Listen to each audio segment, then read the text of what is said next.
Hey, what's up everybody? Dustin here, ATEM Offroad. Welcome back to the channel. Hope you guys are all having a good day. In today's video, we're going to be finishing up the Dana 44 rear axle. In the last video, we just got done setting up the gears, and now I want to finish that axle. Got shocks, some limit straps, upper and lower control arms. We're going to be doing the whole rear end right now in this video. Let's get to work. Now in this video, we're basically gonna start off where we finished in the last video, and that's basically building up the Dana 44 and getting it installed in the TJ. So here I am just setting up all the brake lines and the fittings, hard lines for the brake system. These are the spring isolators for the coil buckets on this axle. I took them off just before I painted it and they just snap right in. And then we're gonna get ready to drill some holes to add additional bump stop to these coil buckets, because I really don't know what the end game is gonna be as far as bump stops needed for this rear axle. I'll drill the holes for 7/30 seconds, and then we can come behind with a 1/4-20 tap and thread the holes to eventually bolt on the bump stops. Now, the bump stops are just hockey pucks that I modified. They work great. I use them for my front axle, and we'll get these on as soon as we get the springs installed. These are the outer races for the shaft bearing. They just tap into the back shoulder where it's recessed in the axle tube.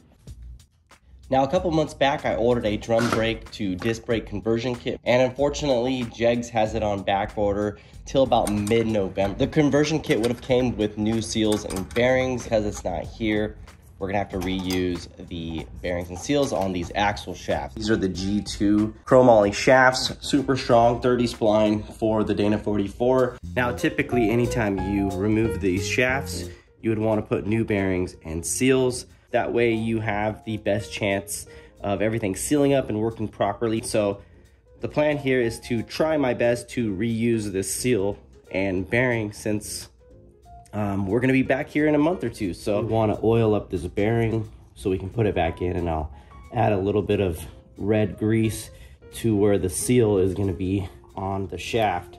We'll also take some of this grease and put it on the outside where it seals into the housing tube, and we should be able to get these shafts in. Now on the Dana 44, there's a 4-bolt flange retaining ring that retains the shafts in the axle housing. To make sure that those go over the studs on the ends of the axle tubes, and then we'll go ahead and run the nuts in and evenly tighten those in a crisscross pattern until the seal presses in to the end of the axle tube.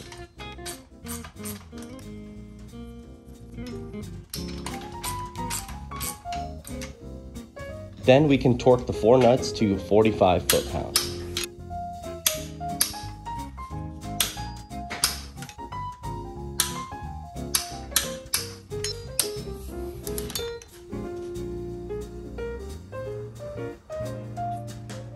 And here I'm just checking the seal, and everything looks like it seated properly. We're good to go.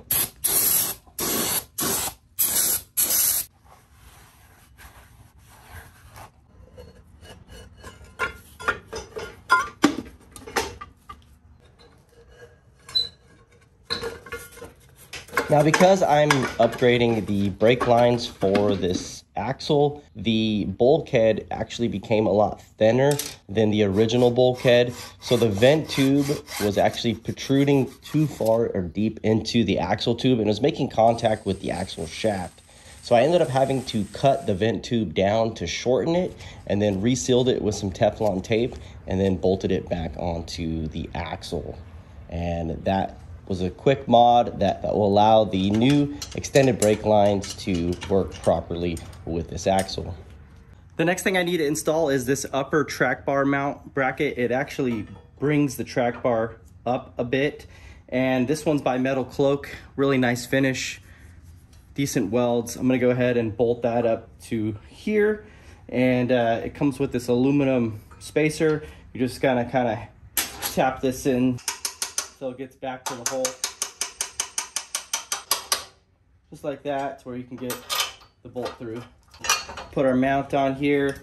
We're just gonna use the bolt and the nut that came original with this axle. We'll go ahead and tighten this one up with a T55.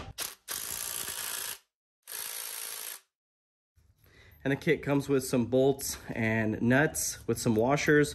Those will just go underneath here. You'll have to put the washer on and the nut.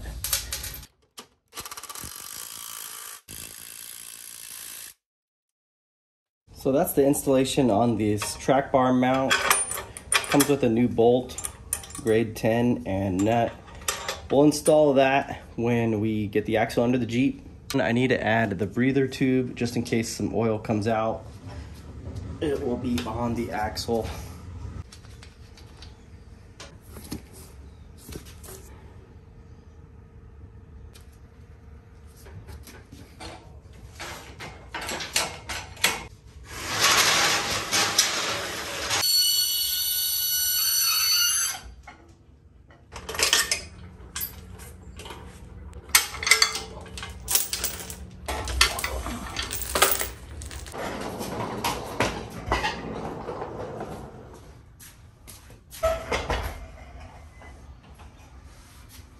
These are the lower control arms that I got. They're by Rubicon Express.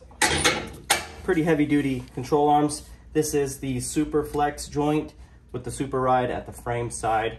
And yeah, I got them set for 16 inches in length, and the uppers will adjust those for the pinion angle.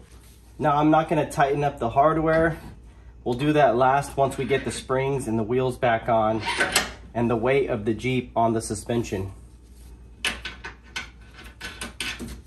So now I'm ready to lift the axle up. We'll connect the lower control arms and get the springs in.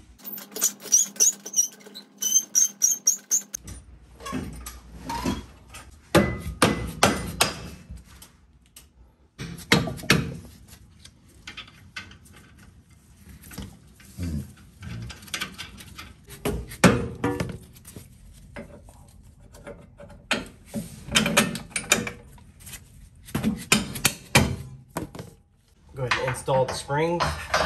Logo on the outside.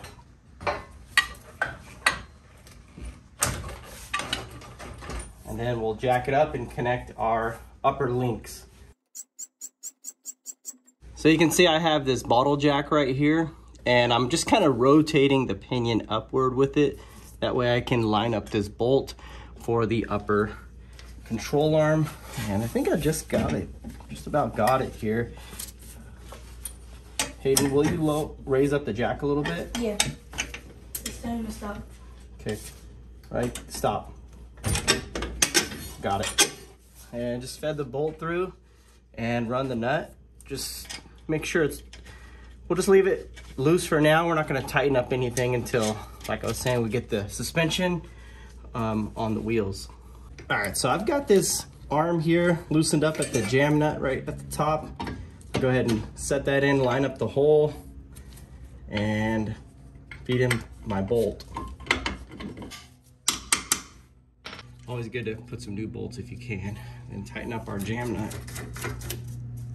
No real torque settings on the jam nuts for the upper and lower arms. Just make sure they're hella tight.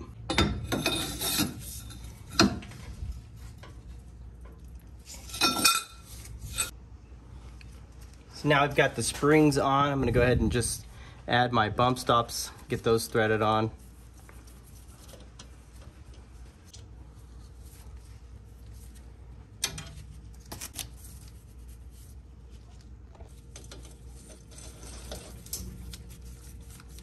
All right guys, so I'm ready to install our track bar. We've got the Heim on this side. It's gonna be a solid bar across. It's not a tube, so it's gonna be very strong, just like the one we did in the front if you're following. So I think this will definitely pair up well with the front track bar. Really nice welds, very solid track bar here. So we'll set this side up on the track bar first. Seems a little easier.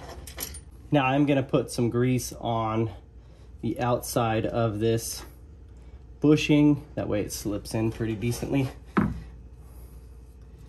And we don't have any issues with that. The bolt through on this side. And then okay, now can you move it? That Heim joint's in the way? Yes. Okay, I'll have to take that off. Give me a second, I'll head over there. And then we'll just leave this loose for now. till we get the other side connected. All right, so this side on the heim joint, I've got it adjusted to where if I lift it up, the holes match right up. So I'm just gonna do that for now. We'll come revisit this, add the nut, and once we get the weight of the Jeep on the suspension, then we'll have to revisit this and readjust it so the axle is centered to the frame.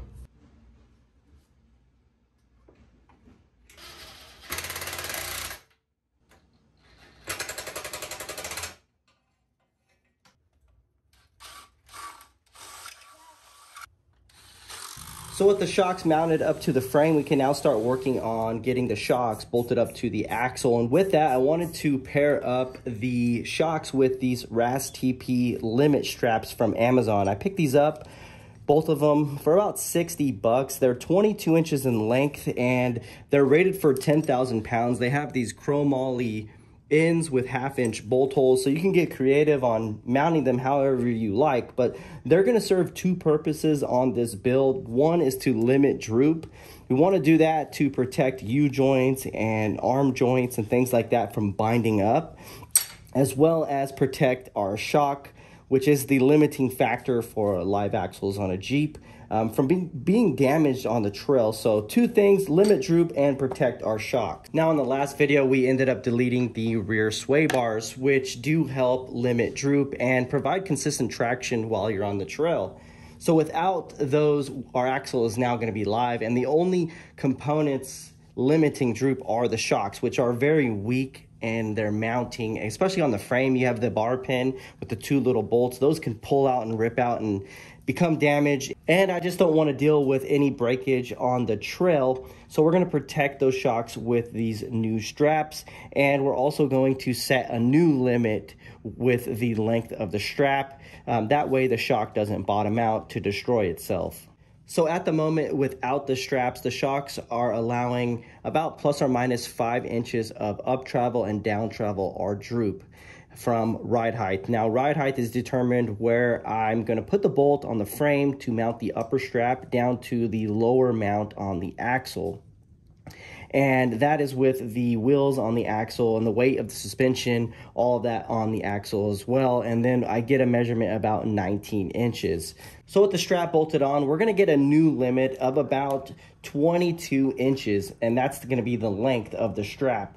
So that's going to be this new limit, the dotted line, and the shock limit is going to be 24 inches. So the strap will prevent the shock about 2 inches before bottoming out. Do keep in mind that for every 12 inches of strap, you get about 1 inch of stretch. So I am going to see some wear or stretch in that strap over time, and I will end up bottoming out the shock, but it won't be enough to, you know, pull out and damage it. And if that's the case and it wears out really quick, I can just shorten these straps, because they make these straps in, you know, 19, 20, 21, 22 inches. So if I do end up seeing that these wear out really fast, then I can just change the strap length to maybe 21 or 20, and I can get some more use out of the straps using the same mounting setup. So with that being said, the new strap limit will provide ultimate shock protection and should see a bit more consistency and traction on the trail. Now that we do not have the sway bars in the rear, we're more of like a live axle with limits to droop. So other than that, I'm gonna go ahead and take these straps over to the Jeep. We'll get everything bolted up. I've got new hardware over here, and we gotta drill some holes and stuff. We'll get it all installed, and I'll show you the final finished product.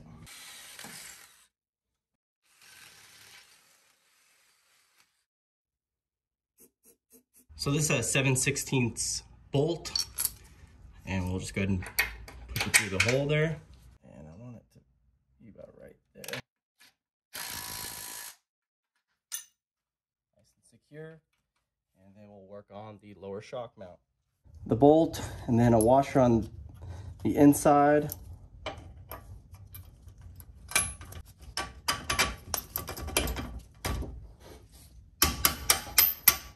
Tap the bolt through, and I'm going to tighten this one up basically until it stops.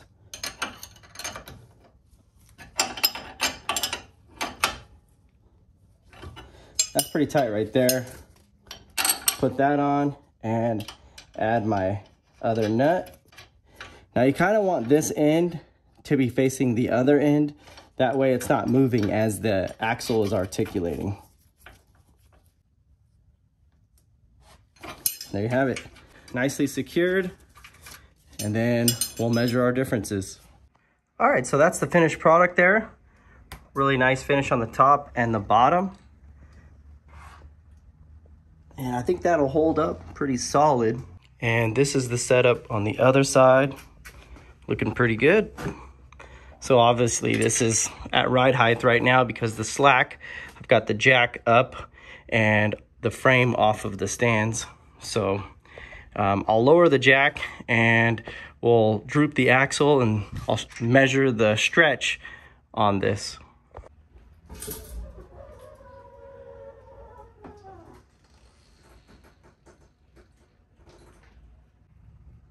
So we've got about a 1/2 inch of stretch. So we're actually pretty good.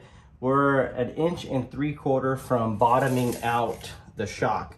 So we'll just monitor that. If we end up stretching the 2 inches and we're just at the point where we bottom out on the shock, we'll end up just shortening these. I'm really liking the outcome, and I did want to give a shout out to Simon, which you guys will see his Jeep here in a couple videos from now. I'm really excited to meet him in his Jeep on the Rubicon. And yeah, this was his idea, so I just put it to fruition and looks pretty good.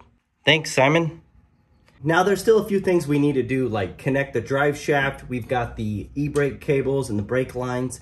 Then we need to put the wheels back on and start tightening up all of the jam nuts on the upper and lower control arms, and then torquing down the bolts and the hardware for all the arms as well, as you want to do that with the weight of the Jeep on the suspension. So let's get all that done.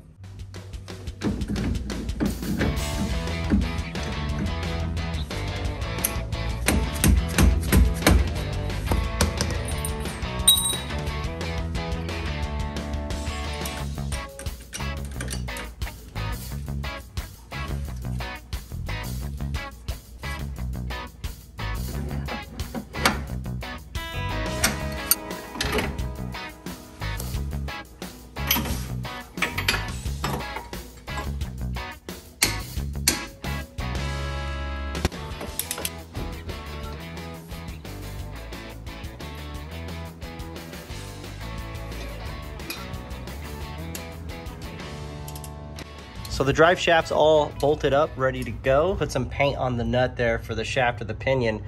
That way we can tell if it's loosened up on us.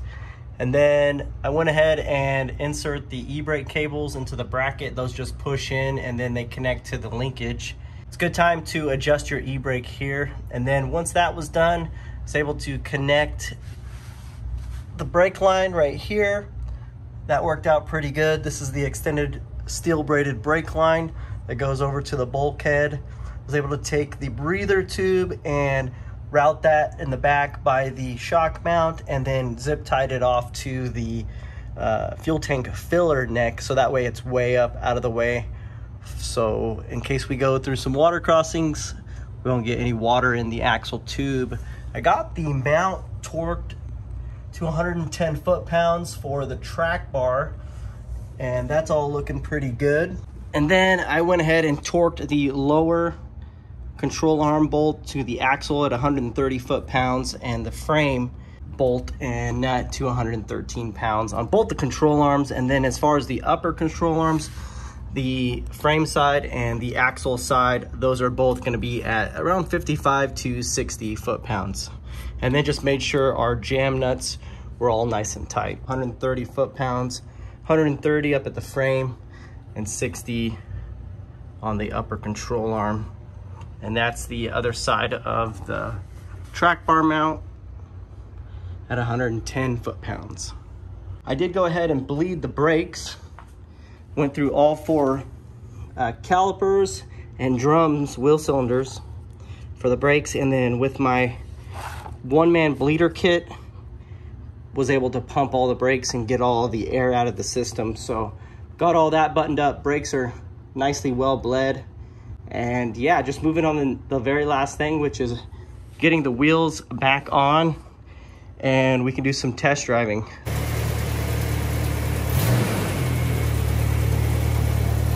We're at the last adjustment now, and it's going to be centering the axle to the frame because the track bar itself is off. And I'll show you the measurements from tire to frame. So if I measure right there on the frame to the outside tread block, I'm getting about 16 inches right there. And on this side, the same, I'm getting about 15 inches. So I'm off about 1/2 of an inch, and I need to pull the frame that direction or pull the axle that direction. So I ended up getting the Jeep right here. I'm gonna loosen up the heim joint, and then I'm gonna pull the frame over 1/2 inch that way and then reconnect the heim joint. So that's the ultimate plan here. Let's get to it. It's gonna be somewhere like around that area. But let's go check on the other side to make sure we're gonna be centered.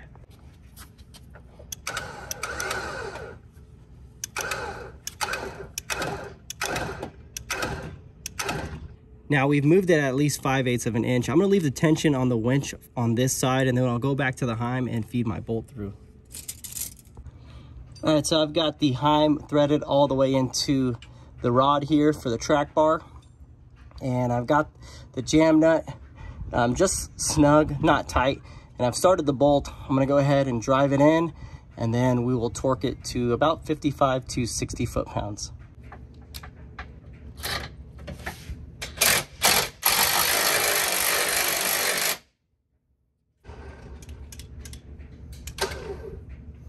All right, that should center the hole right there, and we'll drive it in.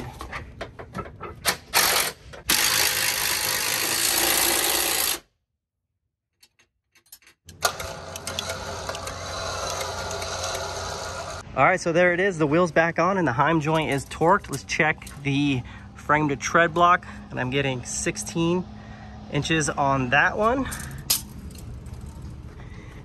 And on the driver's side, frame to tread block, I'm getting 16 inches. So that means the axle is damn near centered to the frame. I'm really happy with that. We're gonna send it.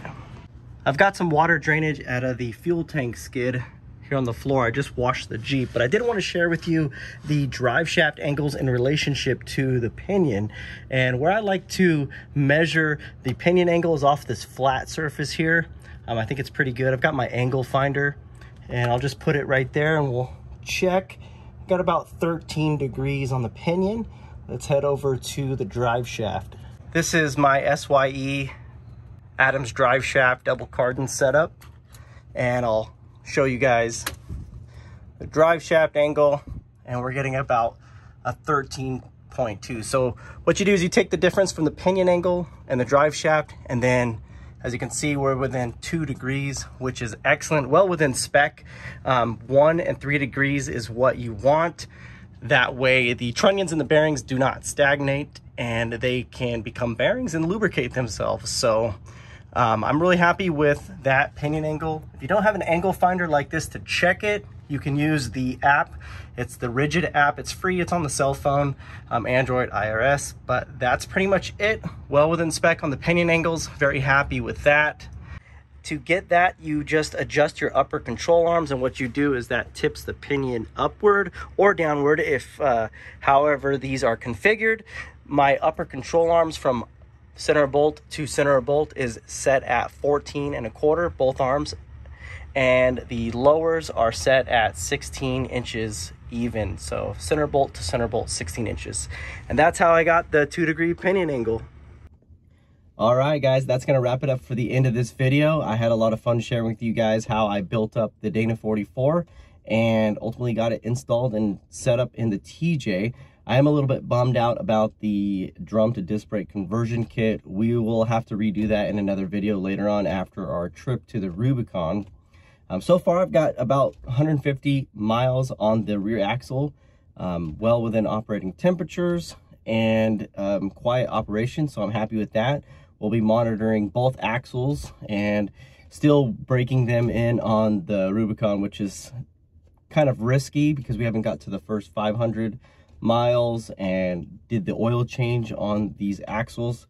So after that, I'll probably do another video later on. I'll pull the covers off and check the gear wear patterns. We've got that look forward to, our trip to look forward to, and I still got a lot of stuff to do. I got to pull this top off, the doors, remove the seats, carpet, and all that stuff, get it ready and packed up for the Rubicon Trail. I'm really excited. So we're going to end the video here. I appreciate you guys watching to the end. If you like this content, hit the like button. If you're new to this channel, subscribe, and we'll see you guys on the next video. Have a good day. Peace out.